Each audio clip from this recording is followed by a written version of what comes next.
Thank you everyone for being here. My name is Abby Roman. I'm Riley Brash. And I'm Miroslava Becerra Garcia, and we're all research apprentices here in the mining group on behalf of the Democracy and Media Lab at the Latinx Research Center in UC Berkeley. Our group mostly focuses on Western mining corporations and their exploitative operations in Latin America and the Caribbean, and we just show how that impacts the people and the land. Yeah, so today we're going to be interviewing Judy Talaugon, a longtime activist, land protector, and major leader of indigenous women-led social movements in order to gain a better understanding of the struggles that indigenous communities have faced when exposed to these mining operations on their land. So thank you so much, Aunty Judy, for being here. Would you like to say a few words before we begin?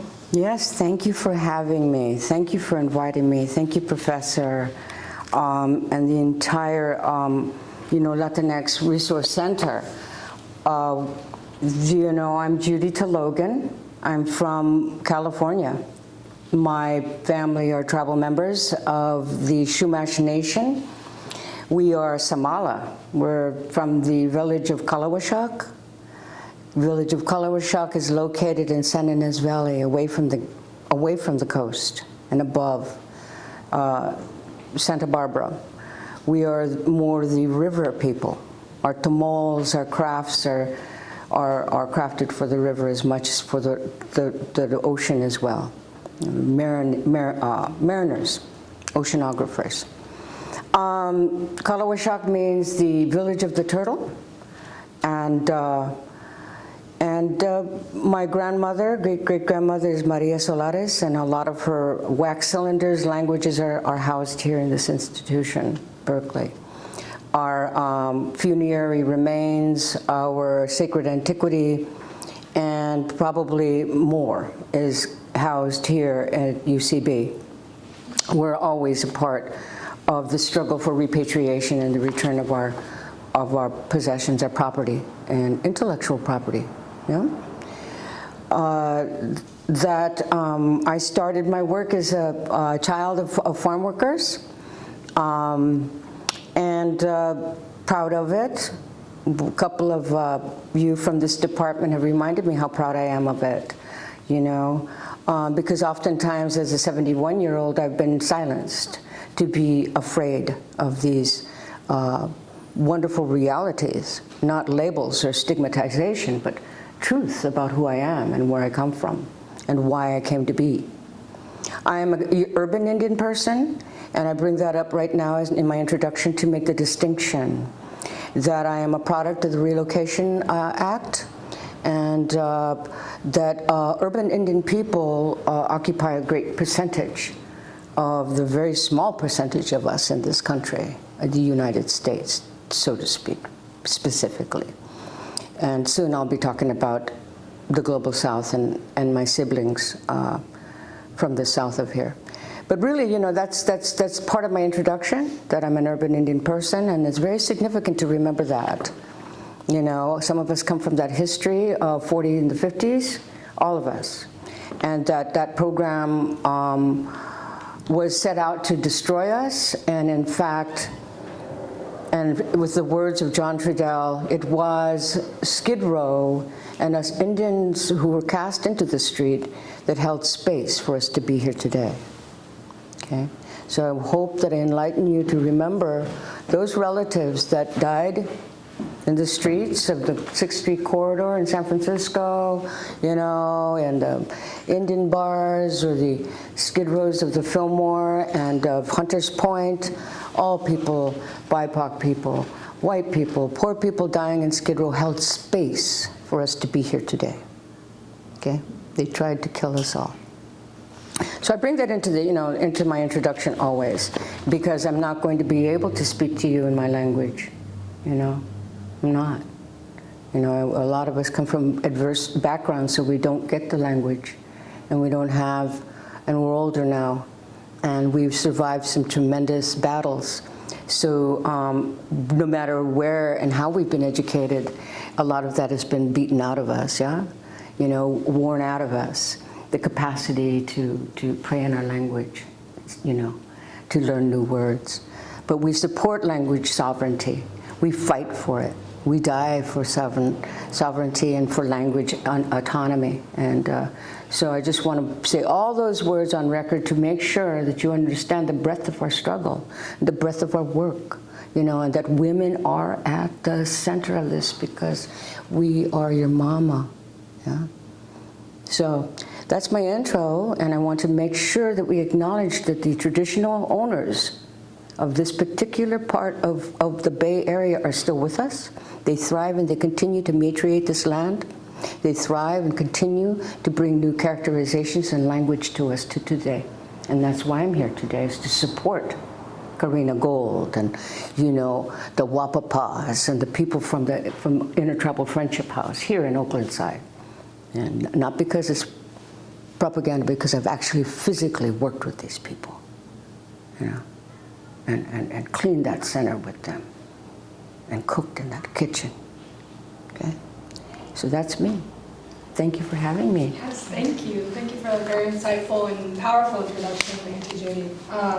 So you've written and participated in a number of works documenting this long struggle of Indigenous liberation, such as the 1849.org website, the 1992 Tribunal, and with the Red Nation Coalition. So we very much appreciate that you are here to speak on some of these works, and so we've prepared a few questions for you. And to kick it off, the first question that we have for you is, could you discuss the role that women play in protecting the land that is damaged by exploitative operations, specifically in mining operations? Very much, I want to make sure that everyone understands that Professor Marino and I were on a land occupation opposing the Cortez mine operation in northern Nevada, situated on the traditional lands of the Western Shoshone people, challenging the Treaty of Ruby Valley. These, you don't go to these land actions and just, especially that particular land action, you learn from the family, you learn protocol and the way that you, beyond a cliche. So yeah, we definitely, I scaled and photographed the insides of a mine, while the likes of Professor Marino and the rest held sentry duty to watch the land. When we go on these impacted lands, areas of the mining, it's no different than the South. Okay, it's no different than Peru. And these pits are left abandoned. And we watch the wild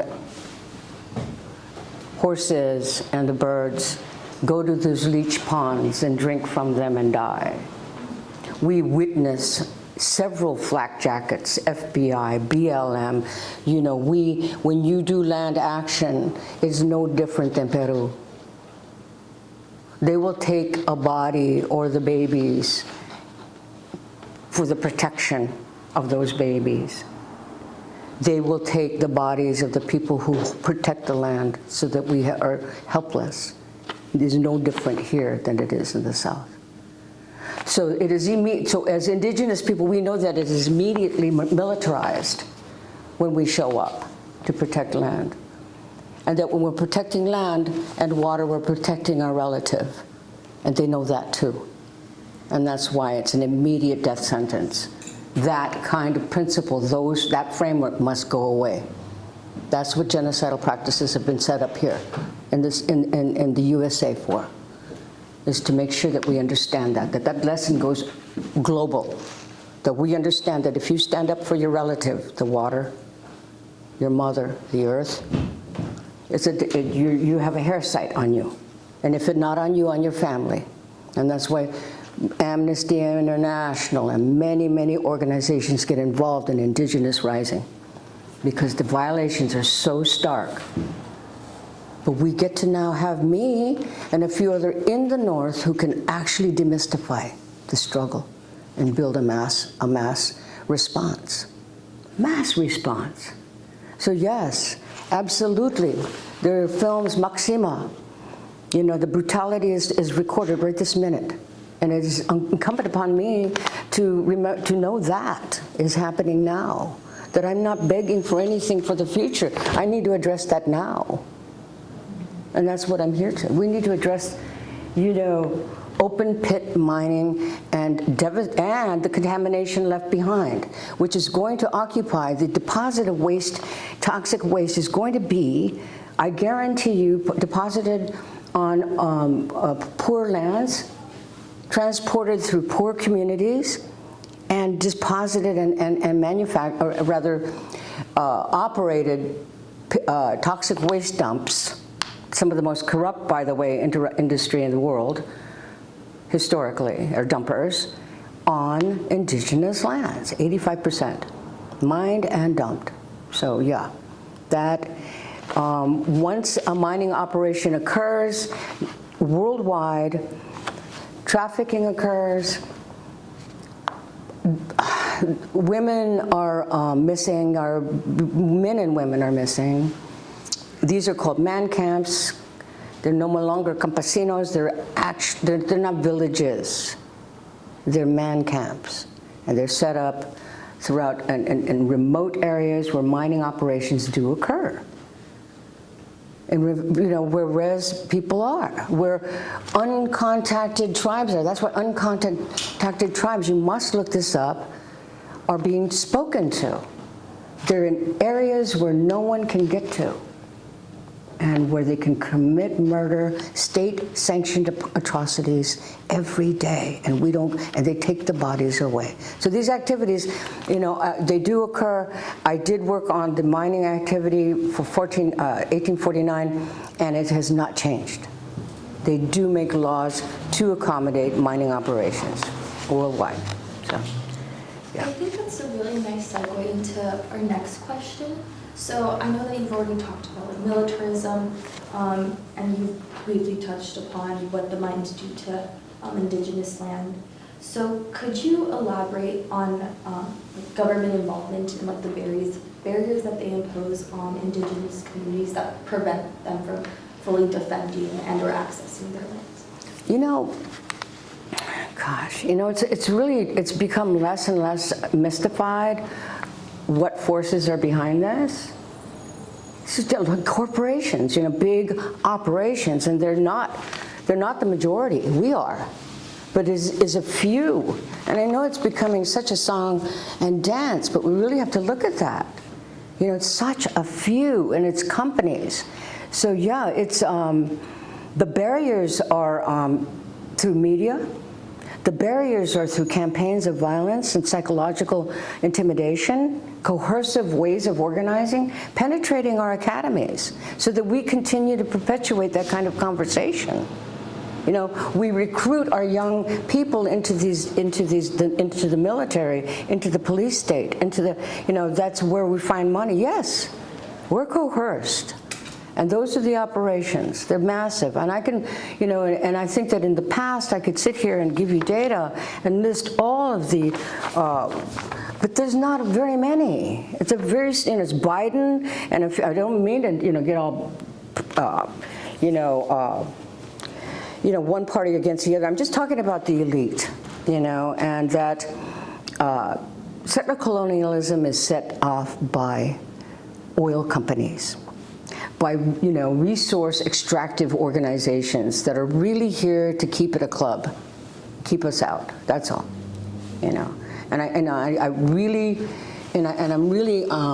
So yeah, I kind of want us to make a catalog, you know, from 2023, not from my days, not from the heyday of the movement, but from now. Let's look at what we need to divest from.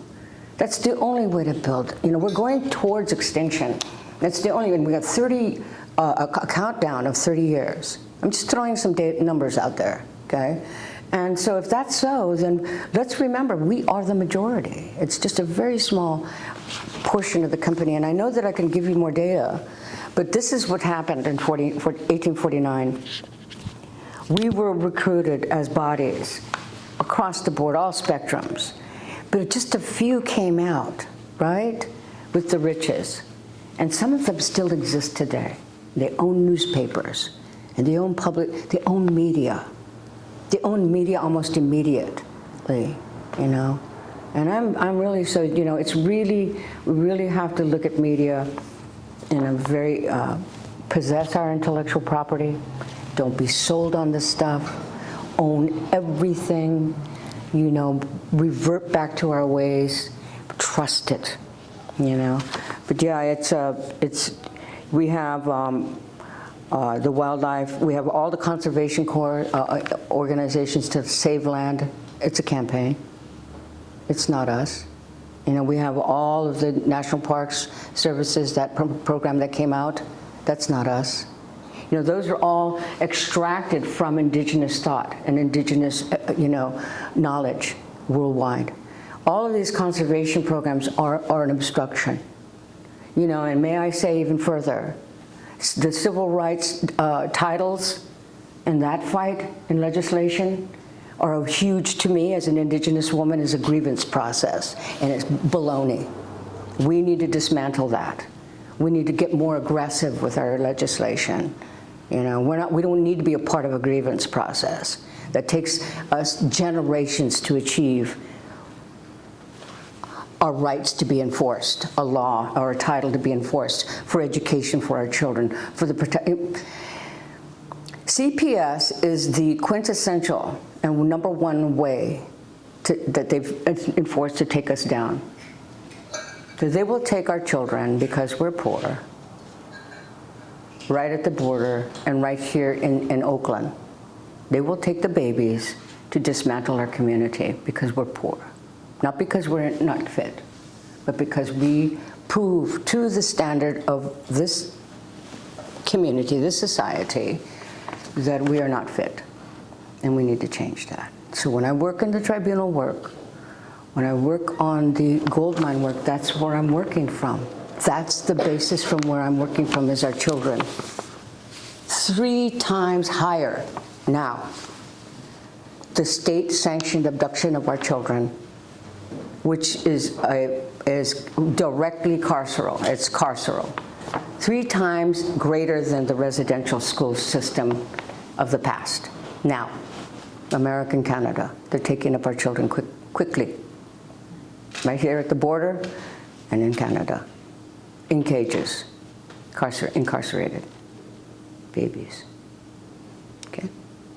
I'm here we need to together characterize this stuff, break it down, bring it into public health terminologies, bring it into media, allow these people an education.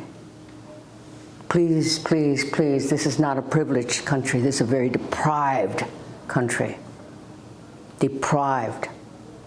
When we look at those guys who we think are staunch, just these big leaders up there, all whatever, very old and very privileged, they're deprived, and they're lacking, and we need to help.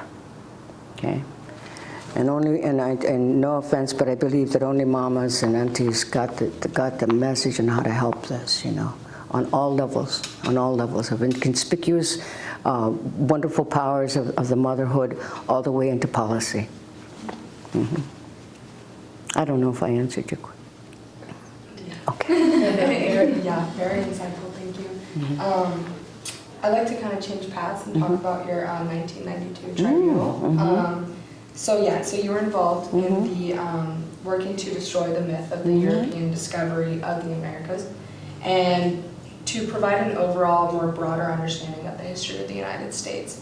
Can you speak on your experience at the protests and how your involvement influenced your activism career and for Indigenous communities as a whole? I love that question because it's being posed right here where we did the work, and I'm really proud of that work because of 2 words, and that's solidarity and coalition, right? That takes a specific kind of principle and a strong, abolitionist framework. I must say, it just does. That it resonated from the Panthers and from AIM. Okay, what has happened to it since then is something we need to think about. Okay, that's just societal.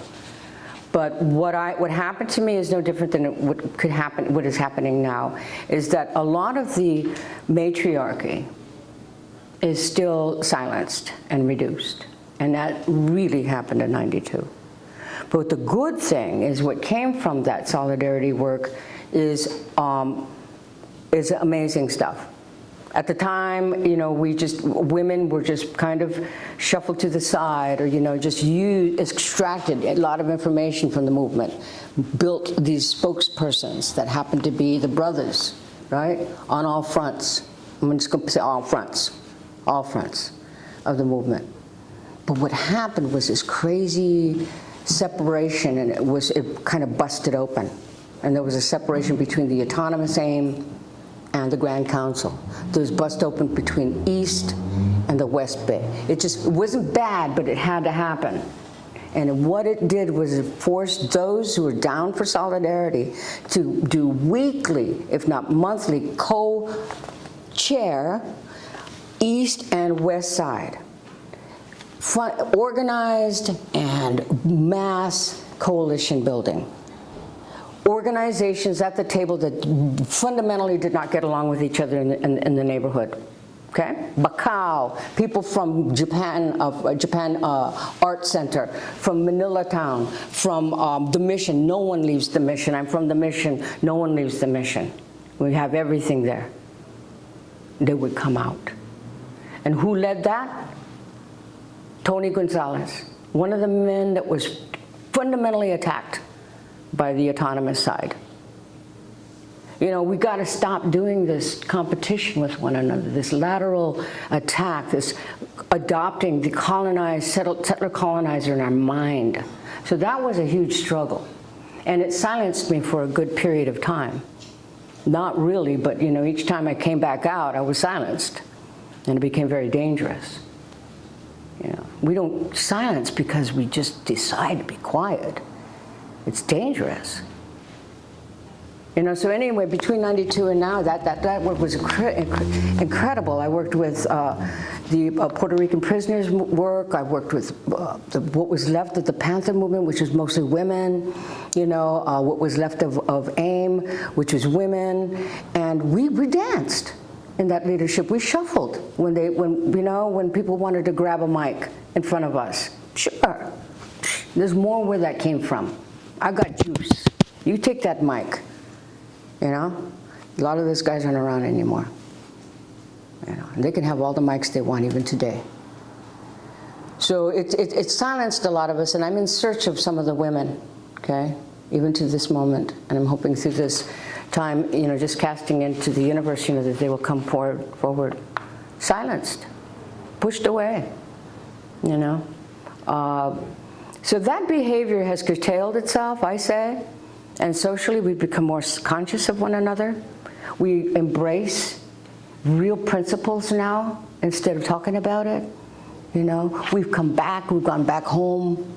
You know, we've isolated, we've had to really reassess our position and our identity as a collective, as a humanity, yeah?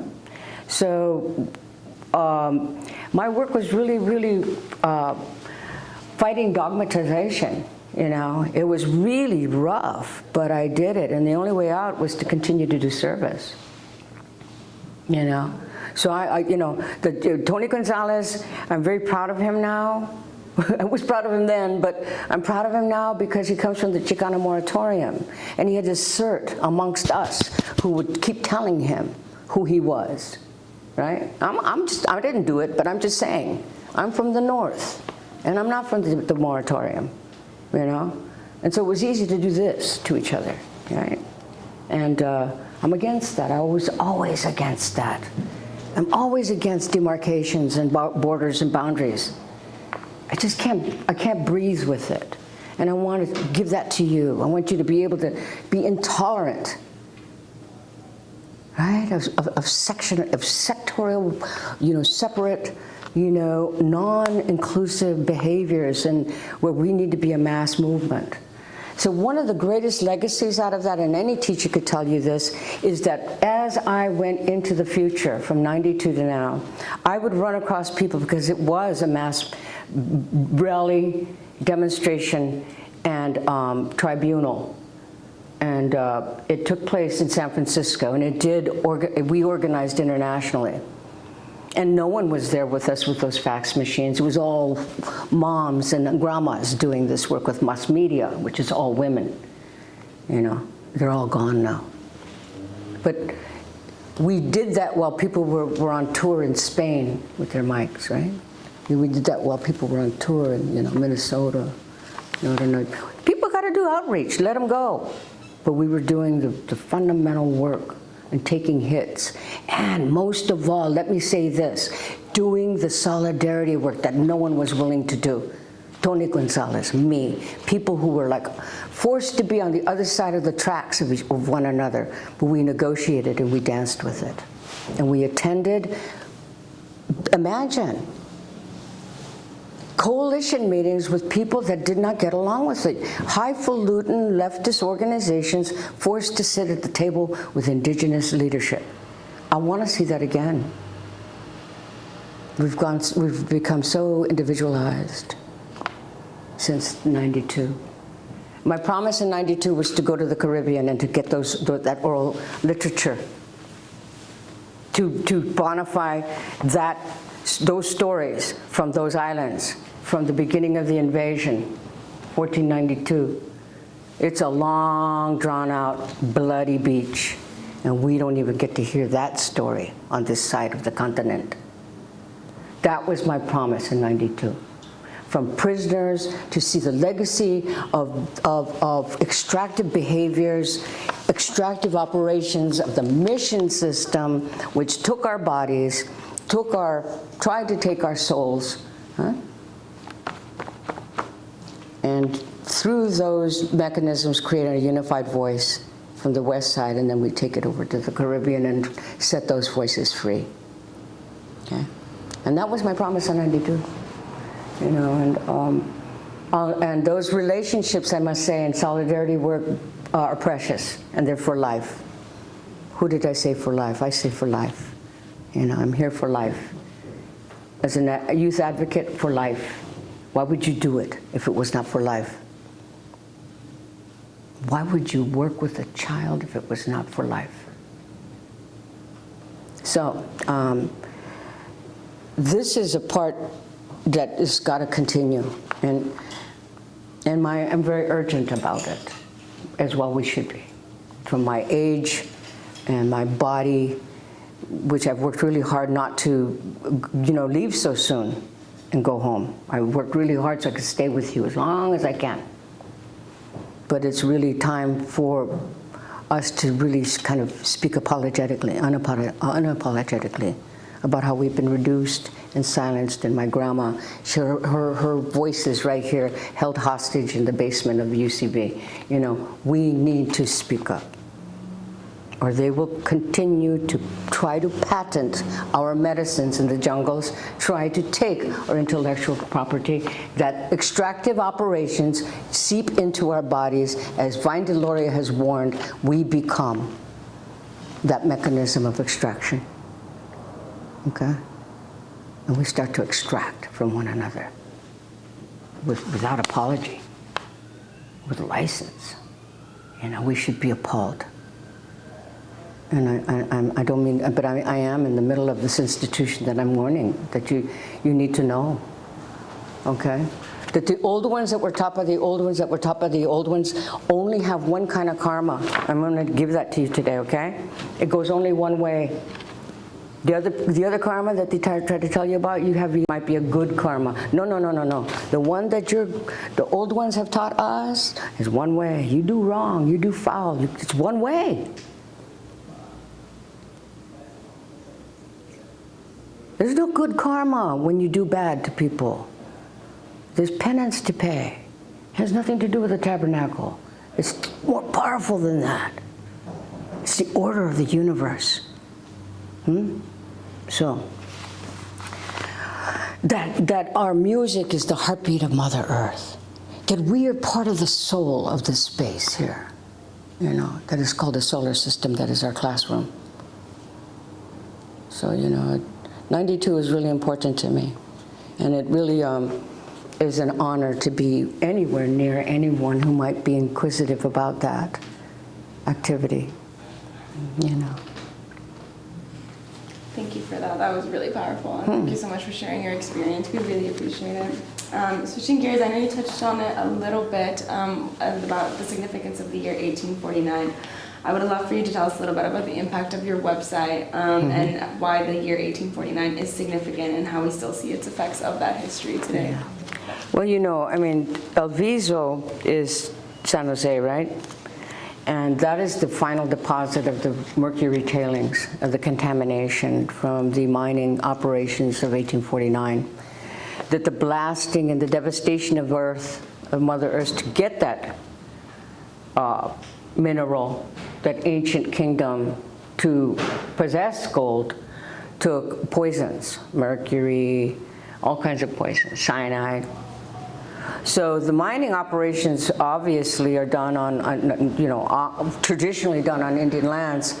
So yes, there's tremendous contamination in the north, tremendous devastation that we live with to this day. That the basket weavers and our culture keepers, you know, put these materials just as they do in the south in our mouths to create our handworks and our basketry. All of those materials, those cultural materials, are contaminated. The water's been contaminated. We've been talking about the gold mining operations in California for a long time. That through those operations, you could see that is the legacy of bodies, price tags being placed on our children's bodies. So in that primer, you will find, number one, I want to give credit on the content, table of content, all the people that are there. From Joe Myers to Otis Parrish, who's part of Phoebe Herbst, okay, here. So many players in that. Alberto Salamando, who will be a speaker soon with this particular project.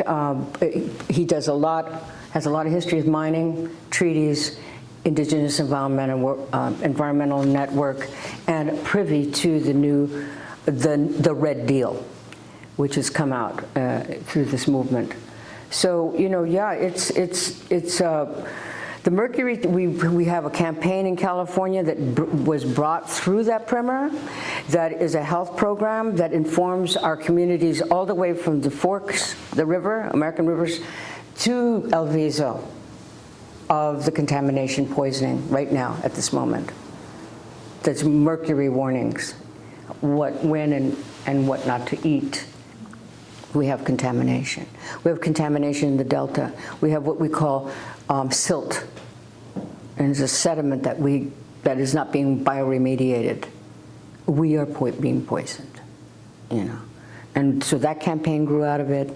It's led by Sherry Norris and a consortium, California Indian Health Consortium. Within that consortium are amazing scholars that we need to lift, because the work is real and it's happening, and it informs our communities that are facing racial injustices, if you will, environmental racism, are right on the pathway of this contamination. So, you know, you're really looking at what are the setup, you know, to continue these things. As I just got to say, well, you know, all of the agencies in the federal government. And why? Because they are actually, Indian people are indigenous people, Indian people, specific to California, because I'm going to speak to that. We are wards of the interior. You know, the White House does not ultimately dictate our destiny and our land possession, and where we have permission to be, and what access we have. It's the military. The Department of Interior is our government, you know. So you need to have, you know, those are obstacles that are set up to mystify the general public, to fool those who are just arriving, to, you know, further silence and continue the practice of genocide against my people, you know. I'm here to warn that it's against all of us. That's all. And I'm here to warn that it's all of us. So you know, welcome to the res is what we say, and it's not a joke. It's happening. So yeah, all of the federal departments are set up for obstacles and to gatekeep. So even though I have beloveds that are in the water district and are fighting for, to free salmon, that are allies, don't realize in their neoliberal positions that they're perpetuating more gates that are closing up on my people. We just need to get closer to the indigenous leadership and then demystify, exactly how you might be able to participate, in dismantling this. Mm-hmm. So, you've already talked more or less about miners' experiences here in California. Do you think you could compare the mining experience to someone from California to those in Latin America? And how is the oppression and exploitation that they face transnational? I just, and I keep going to direct experience, and it's so different than the past, from how I was raised. You get this person up here and they really do this amazing rundown of stats, right, that just floor us all and just blow us away. But I come from an experience that is so heartbreaking, that when I say that Professor and I have been up in a mining operation, you're talking, if you go to Maxima, the film, which I hope we get to group watch, and it's of a woman who's being framed, raised specifically to show, how these mining operations continue and how they can be closed down. But the murderous, the atrocities that are the fallout, the far-felt ramifications of extractive operations. So that is the second, in Peru, is the second largest mine in the world.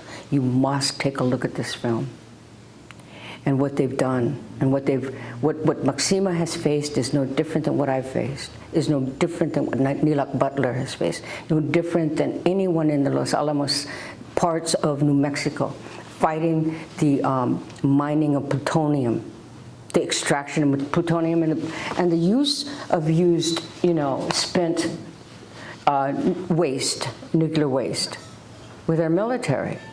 So we know this stuff. We've been at the front end of this stuff, But yeah, I can't help but go with direct experience, that it's real, that there's, when I look at Cortez, and I've been in the guts of that place, I snuck in there. I wanted to know. Well, also we needed equipment for our welding equipment, so we went and got some equipment in there, but I got to meet the workers in there. They're so abused, okay? Zombies. We were frightened when they came up on us. And they just listened to everything we said. We talked ourselves out of that mine because they didn't have a mind of their own. We talked ourselves out of that mine. They got in the biggest cat and helped us push ourselves out of the mud. So and I lost people to the South American mines here, throwing our little receptions for them in Pacific Heights, yeah? With all these environmental groups, me. In '99.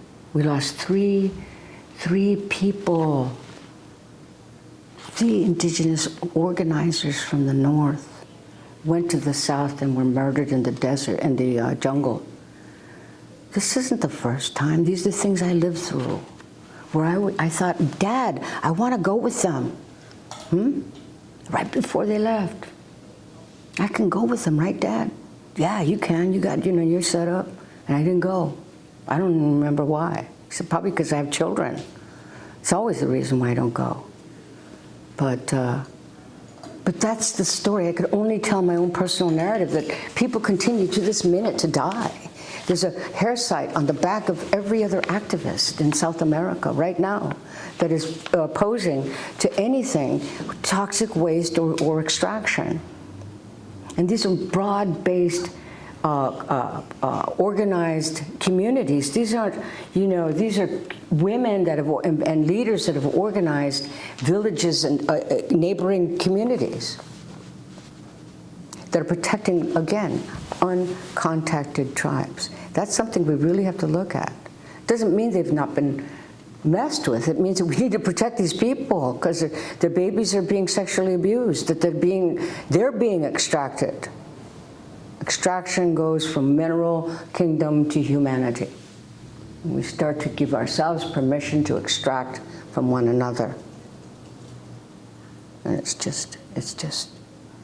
got to be, you know, our value system has to say no, no, no. That's all, you know, but yes, I mean, I would love to hear more on that question if I've not answered it thoroughly, because it kind of hits me, you know, I mean, yes, there's absolutely no comparison. If you have to look at the state-sanctioned atrocities, the legacy right to this minute of bodies being piled up and hidden from us, okay? So yes, you know, I'm almost at a point of like I was saying, urgency, you know, that I'm speaking to everywhere I go. I'm really kind of trying to pull people into the movement for mass organizing. But to give my people from the South, my relatives, my siblings from the South, permission to understand that they're not landless. And anybody who comes to my neighborhood who's been a part of the struggle to get here has been a part of a climate catastrophe, okay? That a very small percentage of this particular continent has been responsible for. And that this society has been really good to blame and blame and blame, you know. But in this movement, we are wholeheartedly in support with all of our heart with the Palestinian people, because that is an indigenous land struggle that they have been going against, and it's no different than what we have faced here in this country. And so that, I would hope, is something that I must put out. Okay, I must put out, and that I give my siblings, all my brothers and sisters. I tell you, my great grandma were from, you know, parts of this tierra that has no boundaries. You can't do this anymore. I give everybody permission to come. Please come. You're not landless. Don't let them tell you that. And it's shameful, you know. And I love my mother. I want to make sure that everybody knows that our mothers are the ones who pull a lot of our tortured their partners out of bars and out of despair, okay? Our grandmas are the ones who remind us not to eat so much chicharrones and that we need to eat healthy, okay? That it was not like that before, okay? That we really have to kind of heed those little old lessons from the past, that we're poisoning ourselves, that we have to last, you know, that a life of service and gratitude will take you far, you know? That don't let that be a cliche. Don't let that be you know, don't let that be a book report, a fairy tale. It's real, you know? But that you do own this land, just like I do, you know? And I make a joke, I know I do. Somebody asked me, what does this mean, Auntie, when you say I speciated here? And you know, I really did. You know, there's no Bering Strait in my history, okay? There's no Bering Strait. There's no bridge that some guy with a metal helmet, you know, built for me. I pretty much, you know, like my grandma told me, I came from this dirt right here. And I walk in her, like this deep, and I'm with her. So I want to share that reality with you, okay? It's real. Yes, that was very moving. Thank you. We would now like to ask you a few questions about the Red Nation Coalition. Could you just elaborate your involvement in that and what that the coalition means? It's really, really a new involvement. It's almost, it's not anything I give you permission to do. It's really new involvement as an elder. That I've picked up the book, and I've spoken to some of the writers of the book, but there's no time. You know, this came up, and I'm a new member, if you will. And I've building a study group around the book. May I? So we could show it to the camera. And that Professor Yazzie and a wonderful batch of folks from Red Media have published this. This is their first publication, and it is a manifesto in my book. It is a manifesto to bring people into the broader conversation and new characterizations to the struggle. You know, a new way of acknowledging our participation in liberation, okay? To build into our conversation liberation and define that as so from our experience. To open up the conversation about the history and legacy of the police, the legacy of CPS, the legacy of all of of treaty breaking and dishonoring of treaties. You know, this is a manifesto, 2023, built from a lot of work from 2007, 14 to through that horrible era of United States government to now. It is not opposing, but it is an enhancement, if not a reiteration of the Green New Deal. You know, we found ourselves as an indigenous population mentioned twice in the Green New Deal. We needed to just, and the author,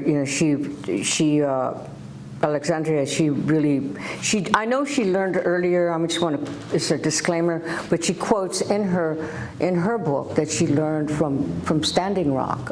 It was a trajectory for her political understanding, if you will. You know, I want to say career, but for her understanding. Well, then we're going to go with that, you know. That indigenous movements have fueled movements since the beginning of time, okay? Have fueled the principles of preservation, conservation, and environmental justice, have fueled the pillars of human rights, okay?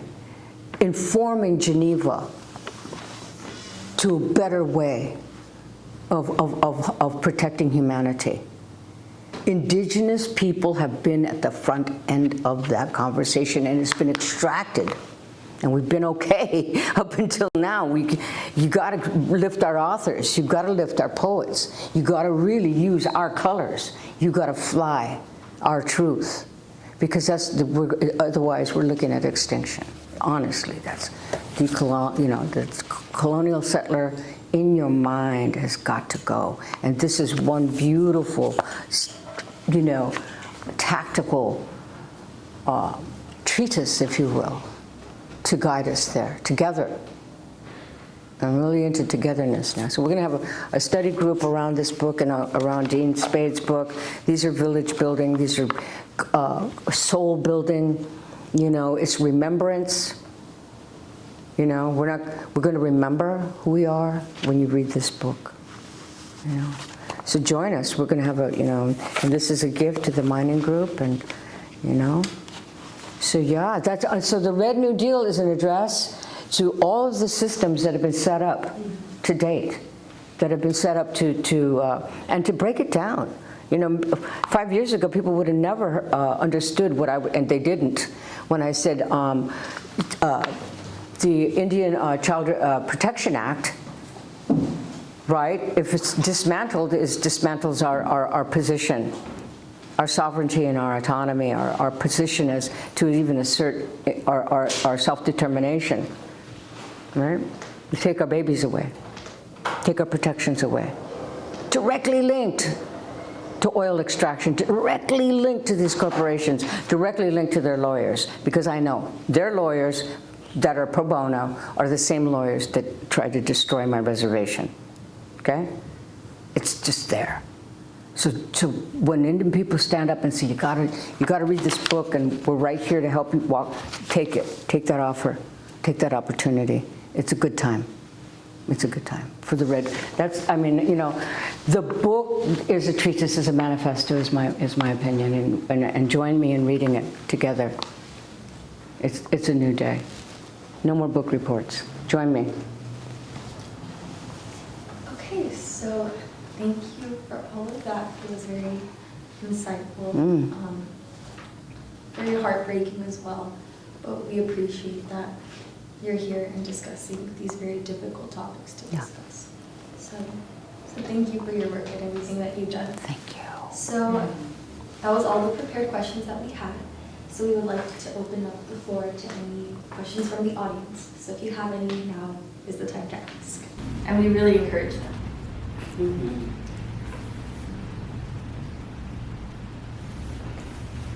Can you go into more like how your platform with the Red New Deal differs from like AOC's Green New Deal? I would say that there's more articulation, expanded thoughts around, the mention, say, of that Earth, when we're a water protector, we're protecting a relative. So there's new characterizations, in it's like an enhancement. It's an enhancement of her work. It's more of an inclusion of indigenous knowledge keeping and how we might want to manage. So oftentimes these campaigns called Land Back, right? Sounds really like, from your perspective, meaning from outside of my perspective, is really different, really different. So that's the difference, is we add characterization and more clarity to a lot of what has been spoken to in with that indigeneity is relationship. We help that understanding in her document, in her work, But the inclusion of indigenous principles, language, and knowledge is expansive and very specific, and it's probably worth it to not to sidestep your question, but to join me so we can pick that apart, in looking at the book and not just Professor Yazi's analysis of the Green New Deal, but because it is something that we need to all be in solidarity with one another, even at the White House, yeah. Even amongst ourselves, that I'm here to foster also policymaking, as much as have not been a participant and wanting to dismantle that entire potential. I'm back on it again, and I'm informing policy in my own county. That's what you do, and that's our love language. It always has been in Indian country. We just don't like to talk about it because it's misunderstood. And we look at each other who help to change law as sellouts, but it's not true. We do it differently, and that's where in the Green New Deal you will find definitions on how we do it differently, how we see land back, real different than the campaign that's being spoken to in popular media. Sovereignty, how that's defined by us as opposed to what's defined in popular material. Okay. That it's ensouled and it's embodied, and nobody can tell you that you're sovereign. You need to be told that. You need to be informed of that, rather. You need to be included. So, so I don't mean to get real philosophical and real esoteric about it, but it's true. We're an enhancement to her work. We should be. We're not trying to, no one wants to dismantle any good work nowadays. Some of the characterizations I listed today that are inherent within the history of indigenous populations in the USA, the police state is broken down there.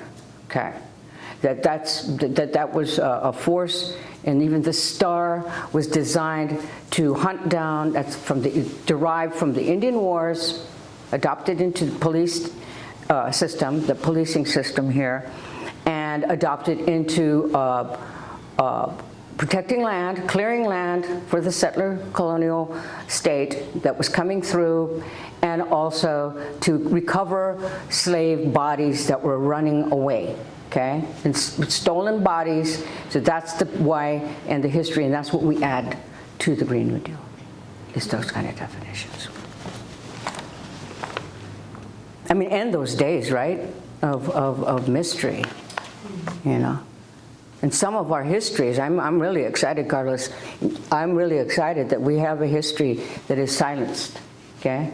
and that is the bracero. All of these labor movements need to be spoken to because they're a form of violence that have yet to be uncovered.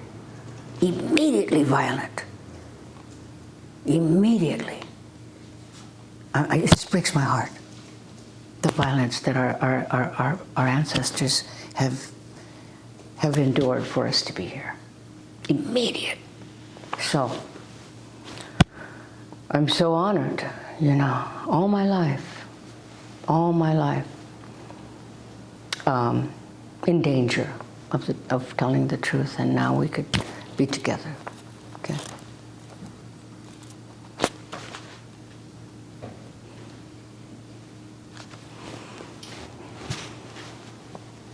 Okay. I think that maybe conclude the interview. Thank you so much. I think I speak on like behalf of everyone that your voice is very powerful, and there's just so much, like, you just bring a lot of powerful insight and a really beautiful perspective. Thank you. And we are very honored to have you here. I'm very honored to be amongst my young mentors. You know, I tell my colleagues, my contemporaries, to seek out, you know, mentors that are younger than you. You know, do it now. Do it now. You know, and that will enrich your life. Period. Thank you, thank you, thank you. Thank you so much. Thank you.